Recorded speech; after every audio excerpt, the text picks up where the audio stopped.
Attraction cannot be forced, but it can be manipulated. Let's elaborate. Ever wondered how people who are fond of K-dramas believe that they're gonna find their oppas and will have the most kyopta and perfect relationship ever? Or how a person who has too much exposure and watches anime 12 hours a day believe that they're gonna find their waifus who has a big.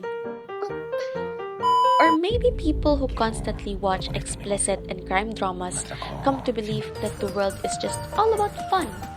Or maybe as a more dangerous place than it is.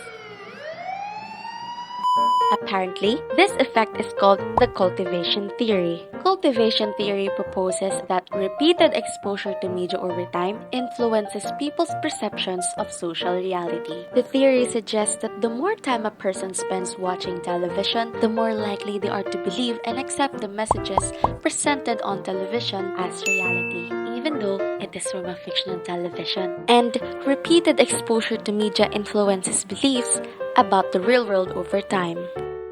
According to this theory, these messages shape a person's attitudes, values, beliefs, and behaviors over time.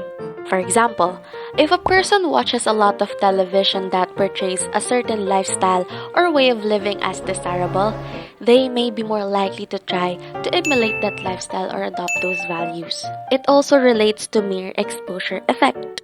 Means the more you see something, the more likely you think it is attractive. Mr. George Gerbner is so ahead of his time.